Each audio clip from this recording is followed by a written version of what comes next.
एकदम आसान तरीके से घर में रखा हुआ चीज़ों से ये पास्ता रेसिपी बनाइए, वो भी झटपट बनकर तैयार होगा बगैर सॉस और चीज़ का। स्वाद में थोड़ा भी कमी नहीं होगा।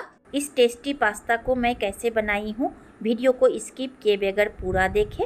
पसंद आए तो सब्सक्राइब करें। Welcome to Paul's recipe. Paul's recipe में मैं मंजू।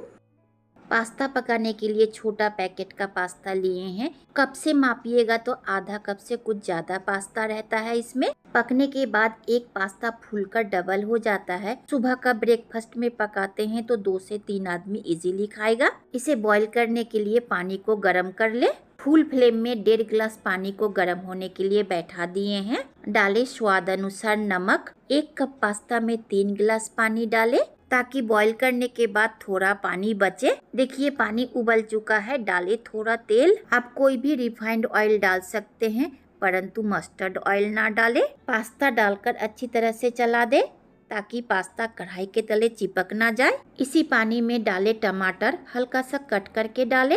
कोशिश करें इसी तरह लाल लाल टमाटर लेने का। लाल टमाटर लेने से पास्ता का कलर बहुत ही अच्छा आएगा। पानी में नमक डाला हुआ है। टमाटर का कटा हुआ जगह में नमक का पानी जाते ही सॉफ्ट होने लगेगा। पास्ता और टमाटर पानी में डालने के बाद उबाल आ चुका है। इसे 3 से 4 मिनट इसी तरह पकने देंगे जब तक पानी का कलर चेंज ना हो जाए। 3 से 4 मिनट पकते ही पानी का कलर चेंज हो चुका है। टमाटर भी थोड़ा सॉफ्ट हो चुका है। इसे निकाल कर ठंडा होने के लिए रखेंगे।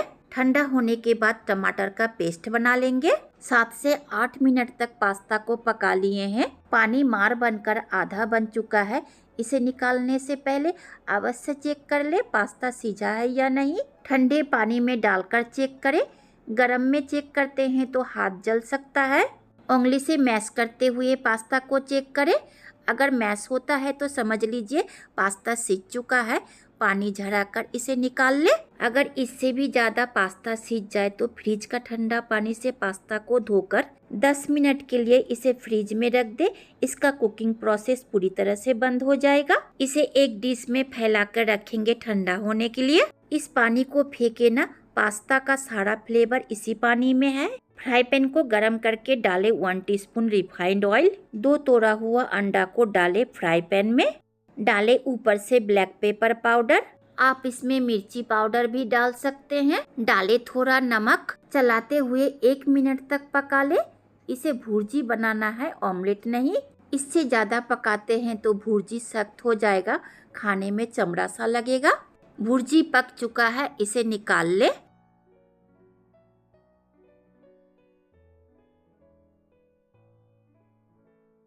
उसी गरम फ्राई पैन में डालेंगे 2 टेबल स्पून तेल। मैं सादा तेल डाली हूँ। सरसों तेल के अलावा कोई भी तेल डाल सकते हैं। डाले 1 गोटा बारीक कटा हुआ लहसुन और 1 मीडियम साइज का बारीक कटा हुआ प्याज। चलाते हुए तेल के साथ अच्छी तरह से मिलाकर 2 से 3 मिनट तक फ्राई कर ले। आप चाहे तो लहसुन को 1 मिनट फ्राई करने के बाद प्याज डालकर फ्राई कर सकते हैं। सुनहरा कलर आने तक फ्राई कर लिए हैं। अगर आप पास्ता को सब्जी डालकर पकाना चाहते हैं तो प्याज लहसुन को 1 मिनट पकाकर सब्जी डालकर सौते कर ले। मैं बगैर सब्जी का बनाऊंगी। डालेंगे टमाटर पेस्ट। आप बारीक कटा हुआ टमाटर भी डाल सकते हैं। मिलाकर इसका कच्चा फ्लेवर जाने तक पका लेंगे। डालेंगे 1/2 teaspoon black pepper powder, 1/2 teaspoon देगी मिर्च पाउडर, सिर्फ कलर के लिए। आप चाहे तो देगी मिर्च पाउडर को स्किप भी कर सकते हैं। अच्छी तरह से मिलाकर 2 मिनट पकाते ही इसका कच्चा फ्लेवर चला जाएगा। पास्ता बॉईल करने के बाद ज़्यादा पानी बच जाए तो पूरा ना डाले, थोड़ा ही डाले। मिलाकर ये पानी 50% सूखने तक पका लेंगे। डालेंगे 1/4 टीस्पून से भी कम हल्दी पाउडर। ये ऑप्शनल है, आप चाहे तो स्किप कर सकते हैं। मैं सिर्फ कलर के लिए डाली हूँ। पास्ता बॉईल किया हुआ पानी 50% सूख चुका है। चलाते हुए हल्दी पाउडर को मिलाकर इसका कच्चा फ्लेवर जाने तक पका लेंगे। 1 मिनट पकते ही इसका कच्चा फ्लेवर चला जाएगा।